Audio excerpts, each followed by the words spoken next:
sejam todos bem-vindos a mais uma aula de matemática. Eu sou a professora Deísa Mendonça e veremos agora o que teremos para esta aula. Aula 73, objeto de conhecimento, planejamento e execução de pesquisa amostral e apresentação de relatório, detalhamento, construção de planilhas, tabelas e gráficos. Então, vamos iniciar a nossa aula.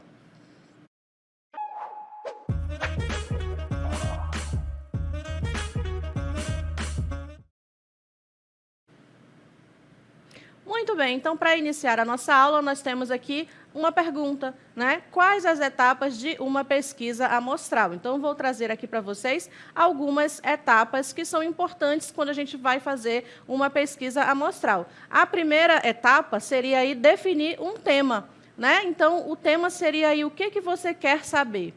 A segunda etapa seria definir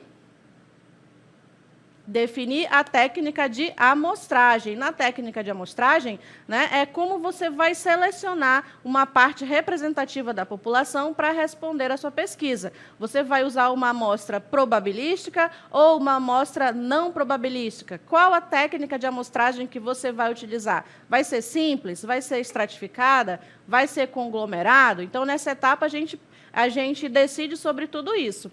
A próxima etapa, a terceira etapa, seria aí definir a população, ou seja, quem são as pessoas que possuem aí as mesmas características de interesse para a sua pesquisa. Na quarta etapa, temos aí, olha só, definir o instrumento de coleta de dados. Como é que você vai coletar os seus dados, né? Você vai elaborar aí um questionário, né? Esse questionário vai ter perguntas abertas ou perguntas fechadas, né? Então, nessa hora, você vai elaborar o seu questionário, né? Que é o instrumento de coletar esses dados. Na quinta etapa, nós temos aí definir o método de coleta desses dados. Como que você vai aplicar esse questionário? Vai ser eletrônico? Vai ser de forma presencial, certo? Então, continuando, nós temos aí a sexta etapa, que seria definir o método de análise de dados. Então, como é que você vai organizar, tabular ou interpretar aí os dados coletados? Como é que você vai apresentar esses dados coletados, esses resultados da sua pesquisa? Você vai utilizar gráficos, você vai utilizar tabelas, você vai utilizar relatórios. Então, é tudo isso que a gente vê nesse passo. E também temos mais um passo, que é o sétimo passo, né, a sétima etapa para fazer aí uma pesquisa amostral, que seria a apresentação dos resultados. Então, seria aí essa apresentação através de relatórios, através de gráficos, através de tabelas, certo? Então, eu trouxe aqui para vocês essas 7 etapas que são importantes para fazer uma pesquisa amostral, e eu quero voltar na etapa 2, que é a definição da técnica de amostragem. Então, o que seria a técnica de amostragem? Então, a técnica de amostragem são métodos que usamos para escolher os indivíduos que vão participar da pesquisa. E aí pode ser de duas formas. Pode ser probabilística e também pode ser não probabilística. Qual a diferença dessas duas? A probabilística, todos os indivíduos têm a mesma chance de serem selecionados. E a não probabilística, a seleção dos indivíduos vai depender de algum critério do pesquisador, né, ou da disponibilidade dos indivíduos, certo? Então, essa é a diferença entre a probabilística e a não probabilística. E aqui a gente vai ver os tipos de técnica de amostragem que são probabilística, tá bom? A primeira vai ser a amostragem aleatória simples. Nós temos aqui uma imagem com alguns indivíduos, né? E aí, desses indivíduos, 4 indivíduos foram selecionados. Só que foi usada aí a técnica de amostragem aleatória simples. Como que é essa técnica aleatória simples? É bem como ela já está falando, né? Como é aleatório, como se fosse aí um sorteio, né? Quando a gente sorteia alguma coisa, é aleatório. Então, aqui nessa imagem, nós temos 12 indivíduos e 4 sendo escolhidos totalmente de forma aleatória.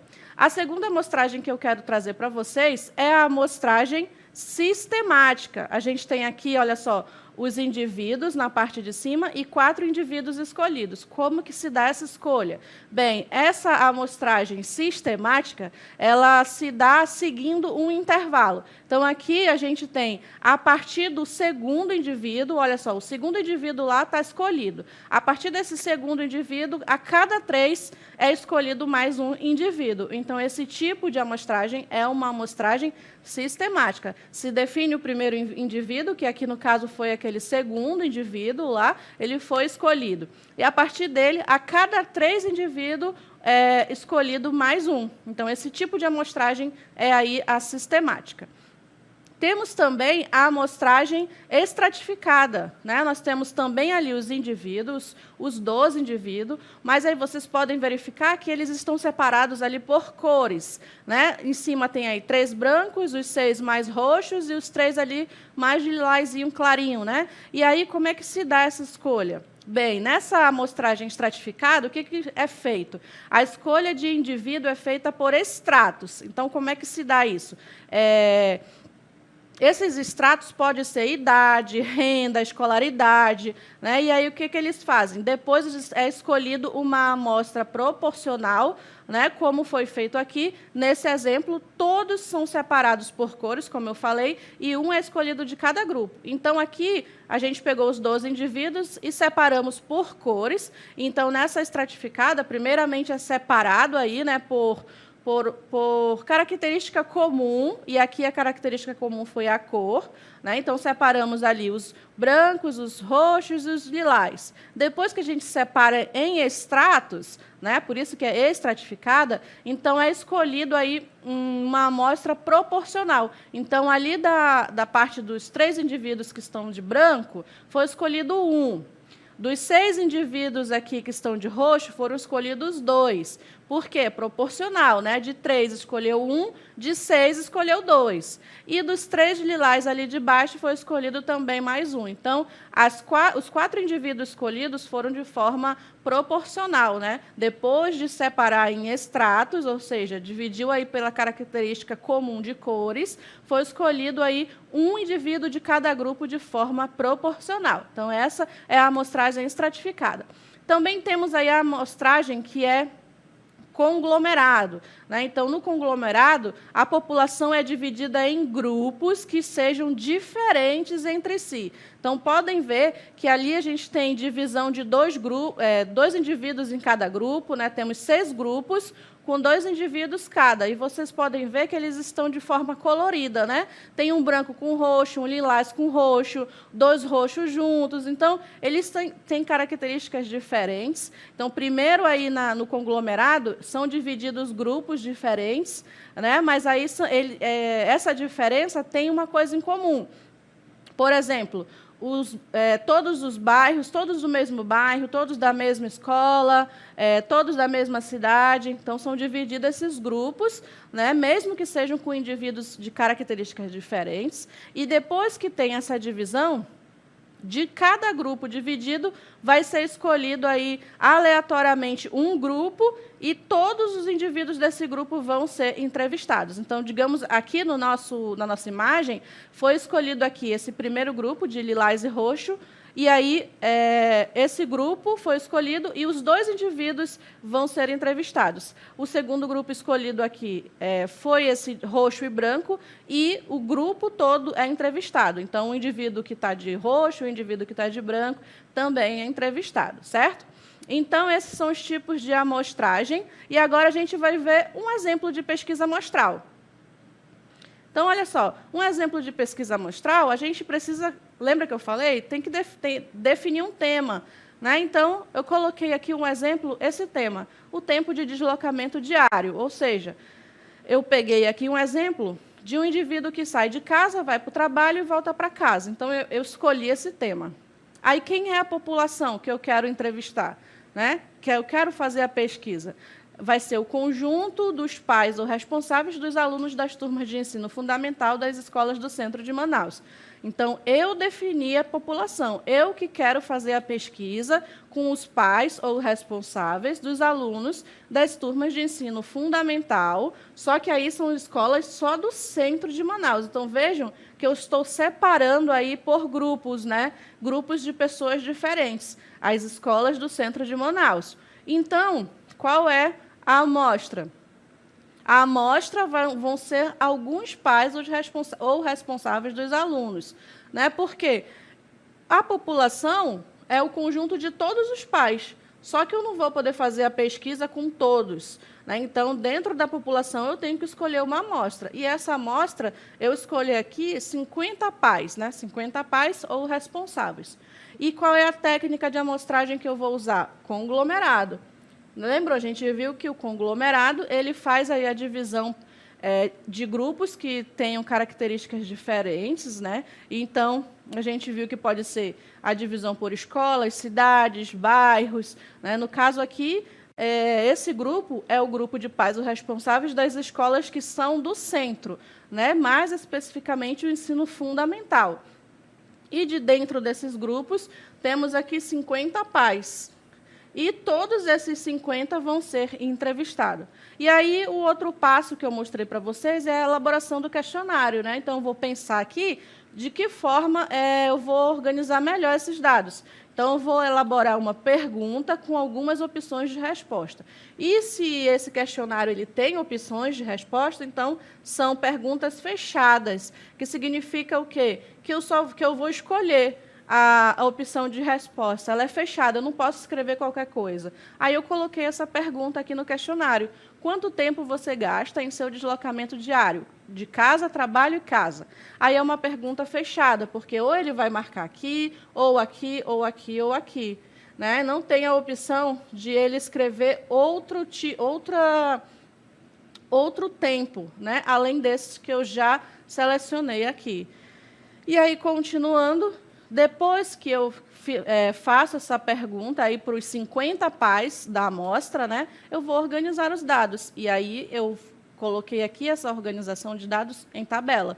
Então, na tabela, eu coloco aqui, né, o título, que é justamente o título da pesquisa, tempo de deslocamento diário, casa, trabalho, casa. E eu separei as colunas. Primeiro aqui o tempo de deslocamento, essas opções aqui são justamente as opções da pergunta. A frequência absoluta é a quantidade de pais que respondeu aí a cada uma dessas opções, né? E aí, essa frequência relativa, a gente calcula baseado nessa frequência absoluta, né? Então, na minha pesquisa, eu vou ter esse dado e esse dado aqui. Por exemplo, 10 pais disseram que não chegam a gastar nem 1 hora, é 0 hora. Mas 7 pais disseram que gastam mais de 0 hora até 1 hora nesse deslocamento. 28 pais disseram que gastam mais de 1 até 2 horas. E 5 pais disseram que gastam mais de 2 horas até 3 horas. E aí, lembram que foram 50 pais? Então, se a gente somar essas quantidades aqui, dá exatamente os 50. Então, o total de 50 pais ou responsáveis que eu determinei da minha amostra. Né? E aí, essa frequência relativa é o quê? A frequência relativa vai ser justamente esse valor aqui, né, por exemplo, de 10, mas em percentual. Então, 10 pais em relação aos 50 pais é o mesmo que 20%. 7 pais ou responsáveis significa 14% da amostra. 28 pais significa 56%. E 5 pais ou responsáveis significa 10%. E aí, como que a gente acha esse percentual? É simples, né? O que a gente tem que fazer? A gente pega o número de pais, divide pelo total. E aí, multiplica por 100. Olha só, 10 dividido por 50 dá 0,20. Multiplicou por 100, já tem um resultado em percentual. Então, vejam que isso foi feito em cada um desses. Ó. 7 divide por 50, olha só, 7 divide por 50, deu 0,14, vezes 100, 14%. 28 divide por 50, olha só aqui, aí dá 0,56, multiplica por 100, só para ter o valor em percentual, 56%. E, por último, 5 dividido por 50 dá 0,1, né, ou 0,10, multiplicando por 100 dá 10%. Então, é dessa forma que a gente encontrou essa frequência relativa. Então, toda a frequência relativa vai ser aí dado em percentual, né? E se a gente somar esses percentuais, se você fizer a soma aí desses 4 percentuais, vai dar exatamente 100%, que é a quantidade de todos os pais, né? Então, 100% significa aí os 50 pais. Então, eu peguei os dados da pesquisa, coloquei na tabela em tempo de deslocamento e frequência absoluta, e o cálculo que eu fiz foi para transformar a frequência absoluta na frequência relativa. Aí eu vou continuar e colocar esses dados em gráficos. Eu escolhi o gráfico de setor, né, para mostrar aqui esses dados. Então, está aqui o gráfico de setores, temos o mesmo título, tempo de deslocamento diário, casa, trabalho, casa. E aí, como no gráfico de setores é comum a gente ver os dados organizados em percentual, né, nós temos aqui as frequências relativas. Vejam que eu coloquei aqui os percentuais. E aí, né, a gente pode fazer a estimativa, né, do tamanho de cada setor. Por exemplo, eu sei que 50% seria a metade aqui desse círculo todo. Então, se é 56, eu faço aqui uma aberturazinha para ficar maior do que a metade, né? Eu só estou estimando que esse valor, esse setor, seja referente a 56%. Da mesma forma, eu faço a estimativa aqui para 20, para 14 e para 10. Né? Eu não fiz perfeitamente esse gráfico, né? Porque para fazer esse gráfico de forma perfeita, eu teria que medir o ângulo, né, referente a cada setor. Mas eu posso fazer uma estimativa. Né? É claro que eu não vou fazer aqui um gráfico de setores, marcar 56%, eu não posso marcar, por exemplo, a metade. Né, porque eu sei que a metade seria só 50%. Então, é esse tipo de estimativa que a gente pode fazer na hora de desenhar um gráfico de setores.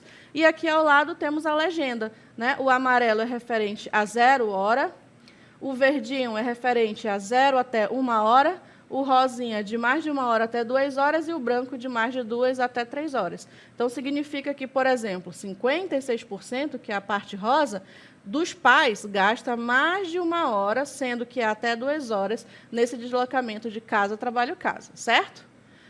Continuando, então, depois de eu fazer o gráfico, eu vou apresentar os resultados. E aí, na apresentação dos resultados, eu coloquei aqui alguns tópicos que podem ser importantes para você apresentar seu resultado, como a capa, introdução, tema, objetivo, procedimentos, resultados e análises. Então, esses pontos podem ser importantes na hora de você montar o seu trabalho referente à pesquisa amostral, né? E aí que você vai apresentar os resultados. A capa, o que vai conter na capa? Vai conter o nome, os dados da sua instituição de ensino, o tema da pesquisa, o nome da disciplina, da turma, o nome dos alunos participantes. Né? Depois, na introdução, vai conter o quê? Vai conter a descrição do contexto socioeconômico no qual você inseriu o tema da pesquisa, o quão relevante é para a comunidade essa pesquisa e um panorama de percepção dos problemas relacionados a esse contexto. E aí vem o quê? Vem o próprio tema, né? Você vai descrever claramente o tema da pesquisa, as suas limitações e a sua abrangência. E depois, os objetivos, né? Nesse item de objetivos, você deve explicitar o que você pretende atingir com a pesquisa realizada. E aí vem os procedimentos, que são onde você vai descrever as etapas da execução da pesquisa, né? O processo de coleta, como é que você coletou os dados, como é que você organizou os dados, como é que, se você obteve uma ou mais medidas de tendência central, né, que é a média, a moda, a mediana. Então, toda a parte de procedimento da pesquisa vai estar aqui nesse ponto. E, para finalizar, os resultados, né, as análises. Então, nesse item, você deve explicitar os resultados numéricos obtidos com a pesquisa por meio de gráficos, como a gente viu, médias aritméticas e outras medidas de tendência central, certo? E aí, você também pode concluir, né? Você pode concluir utilizando a análise realizada sobre os dados para avaliar o significado dos resultados obtidos no contexto do problema, se eles confirmam expectativas intuitivas prévias ou se eles não confirmam, né? Se eles contrariam. E aí você vai divulgar os resultados obtidos para a comunidade, né? Para quê? Para propor uma ação que possa levar à melhoria desses problemas que você estudou nessa pesquisa amostral. E aí dentro também você pode colocar a bibliografia, né, que é onde você vai apresentar as fontes de pesquisa utilizadas para sustentar o estudo sobre o tema. Certo? Então, agora a gente vai para um exemplo prático. Eu trouxe aqui para vocês mais uma pesquisa, né, um exemplo aqui de como você pode ter uma pesquisa do início ao fim. Então, olha só o exemplo. Foi feita uma pesquisa sobre a quantidade de irmãos de cada aluno em uma classe de 25 alunos. O resultado foi o seguinte. Então, 2 alunos disseram que não têm irmãos. 8 alunos disseram que têm somente um irmão. 11 alunos disseram que têm 2 irmãos, né? Cada aluno desses 11 tem 2 irmãos. 2 alunos disseram que têm 3 irmãos. Um aluno tem 4 irmãos e outro aluno 5 irmãos. Então, foi feita essa pesquisa básica, né, uma pesquisa que você pode fazer na sua sala de aula, por exemplo. Você vai e pergunta quantos irmãos cada um dos seus colegas tem, né? E aí, aqui só tem todos os resultados. E aí, depois que a gente faz a pesquisa e tem os resultados, como é que foi feito aqui o questionário, né? Foi uma simples pergunta. Simplesmente foi perguntado a cada aluno a quantidade de irmãos que cada um deles tem.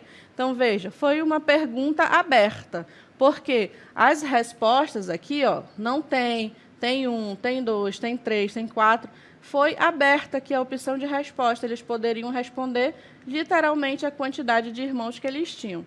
E aí, os dados estão dessa maneira aqui, e após isso, o que a gente precisa fazer? Organizar esses dados, né? Vamos organizar esses dados na tabela pelo número de irmãos. Então, coloquei aqui o início da tabela, e eu quero que essa tabela apareça aqui o número de irmãos e a frequência. Que frequência é essa? A frequência é a quantidade de alunos que respondeu à pesquisa. Essa frequência é a frequência absoluta, né? E essa frequência relativa? A frequência relativa, né, eu falei que normalmente é dado aí em percentual, e aí essa frequência relativa ela não vem diretamente na pesquisa, né? O que vem diretamente na pesquisa é essa frequência aqui, que é a absoluta, que é justamente aí, nesse caso, a quantidade de alunos que responderam. A frequência relativa, ela vai aparecer depois de um cálculo que você fizer, né? Você vai pegar a frequência absoluta, dividir pelo total de pessoas que respondeu e multiplicar por 100. Aí você vai ter a frequência relativa, né? Então, eu vou colocar aqui todos os dados na tabela. Olha só. 2 alunos responderam, né, que não têm irmãos. Lembram que eu falei para vocês? É o mesmo dado anterior, mas agora aqui estabelecido na tabela. Continuando, 8 alunos disseram que têm um irmão. 11 alunos disseram que têm 2 irmãos. 2 alunos disseram que têm 3 irmãos. Um aluno disse que tem 4 e o outro disse que tem 5. Então, eu só fiz pegar os dados numéricos lá da pesquisa e colocar aqui na tabela. E agora? Agora a gente precisa calcular aqui essas frequências relativas, né? Então, lembram que foram 25 alunos que responderam?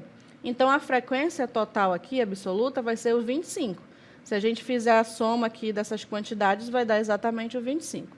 E eu preciso saber, né, desse total para poder calcular a frequência relativa. Por quê? Eu vou pegar esse 2, vou dividir por 25... E o resultado eu vou multiplicar por 100. Aí vai ser a minha frequência relativa. Eu vou fazer isso com cada um dessas frequências absolutas. Então, vejam como é que vai ficar. Olha só, a primeira frequência relativa deu 8. 8 o quê? Por cento, né? Eu não coloquei o percentual aqui porque eu já estou dizendo que a frequência relativa aqui é dada em percentual. Então, eu não vou ficar repetindo aqui os percentuais, certo? Mas, se você não disser aqui em cima, aí você vai ter que colocar aqui embaixo, 8%, para a gente poder saber que se trata da frequência relativa. Então, aqui nós temos para essa primeira frequência relativa, 8%. Continuando, 32%. Depois, 44%. Depois, 8% de novo. Vamos lembrar, então, como é que a gente está achando esses percentuais. A gente está pegando esse número, por exemplo, o 2, vou dividir por 25, e aí, nesse caso, se você fizer a divisão, vai dar 0,08. Aí, esse resultado aqui não está em percentual, né? Para aparecer em percentual, eu multiplico por 100, né? Então, multiplicando por 100, vai dar os 8%. Esse 8% é esse 8 aqui. Pode ver que nessa outra frequência absoluta que tem 2, tem o mesmo percentual, né? Então, vamos continuar, né? Para finalizar, nós temos aqui, olha só, 4% e 4%. O que significa isso? Significa que um aluno, em relação à frequência absoluta, quando a gente vai falar em frequência relativa, significa 4%. 2 alunos significa o dobro, olha só, 8%. 8 alunos significa 32% do total. 11 alunos significa 44% do total. Que total? Esse total de alunos aqui de 25. Né? Então, se a gente fizer essa soma aqui, né, das frequências relativas, também tem que dar certinho 100%. Senão, algum cálculo foi feito errado. E esse 100% é justamente aqui esses 25 alunos, certo? Então, depois de eu colocar nessas frequências, eu vou fazer o quê? Vou fazer um gráfico de setores, né? Aí, aqui eu coloquei as frequências relativas em decimal, né? Para a gente calcular quanto é que vale essas frequências relativas em relação a ângulos, né? Para a gente montar um gráfico de setores agora baseado em ângulos. Como é que a gente faz? Multiplica cada frequência relativa dessa por 360 graus, porque 360 graus é a medida de um círculo todo. Né? E só multiplicar, a gente vê o ângulo que se refere. Então, esse 8% aqui, que disseram que não tem nenhum irmãos, significa justamente um ângulo de 28,8 graus. E aí a gente faz o mesmo cálculo para todos eles, né? Multiplica só por 360, para saber cada setor quantos graus vai ter, né, em cada setor, para a gente montar o gráfico de setores. Né? Então, a gente fez aí isso, e agora a gente vai ver o gráfico de colunas, né, para vocês verificarem como vai ficar o gráfico de colunas desses dados. Então, a gente vai trazer aqui os dados, né, e esses mesmos dados a gente constrói um gráfico de colunas. Né? Coloca aí os eixos na parte vertical e na parte horizontal, olha aí, temos, então, cada coluna referente a cada percentual que foi calculado aí na frequência relativa, a primeira coluna, a segunda coluna, baseado aí na quantidade de irmãos. Né? No eixo horizontal, nós temos 0, 1, 2, 3, 4 e 5, que é a quantidade de irmãos que cada aluno vai ter. E cada coluna dessa está representada aí com um percentual respondido referente a cada número, a quantidade de irmãos que cada aluno tem. Né? Então, dessa forma, a gente poderia montar o gráfico de colunas. E agora a gente vai ver, então, o gráfico de setores, né? Que eu já mostrei o cálculo dos ângulos. Né? Mas aqui, olha só, eu trouxe o gráfico de setores dividido aí em quantidade de irmãos. Então, eu faço uma estimativa aí do percentual para 0 irmãos, faço a estimativa aí do percentual para 1 irmão, a quantidade de alunos que diz que só tem 1 irmão, a quantidade de alunos que diz que tem 2 irmãos, né? E, para finalizar, a quantidade de alunos que tem 3 irmãos e a quantidade de alunos que tem, olha só, 4 irmãos. Né? E o último que disse aí que tinha 5 irmãos. Então, aqui nós temos a quantidade de irmãos e cada setor desse sendo representado de forma estimada, né? Então, agora a gente vai ver mais um exemplo de pesquisa amostral. Olha só, temos aqui um exercício, né, para a gente resolver. Nos primeiros 20 jogos de um campeonato brasileiro, o Flamengo marcou as seguintes quantidades de gols. Então, aqui são as quantidades de gols. Cada gol desse é referente a um jogo, então aqui é o primeiro jogo, o segundo jogo, até chegar o 20º jogo. Então, no 20º jogo, ele não marcou nenhum gol. Então, o que a gente tem que fazer? Agrupar esses dados numa tabela de frequência, depois fazer o gráfico de barras e depois fazer o gráfico de setores. Então, para agrupar esses dados numa tabela de frequência, o que a gente vai fazer? Faz a tabelinha de gols, frequência absoluta. Então, olha só, em 8 jogos, 0 gols. Em 2 jogos, 1 gol. Em 1 jogo, 2 gols. 4 jogos, 3 gols. 3 jogos, 4 gols e 2 jogos, 5 gols. De onde eu tirei isso? Daqui dessa lista, né? Eu verifiquei aqui, ó, 1, 2, 3, 4, 5, 6, 7, tem 8 zeros. Então, significa que em 8 jogos ele não fez nenhum gol. Olha só, 8 jogos, nenhum gol. A gente faz assim, dessa mesma forma para todos os outros jogos. E a frequência relativa? Vocês já sabem, né? Eu tenho que pegar cada frequência absoluta, dividir pelo total. Que total é esse? A quantidade de jogos. Foram 20 jogos?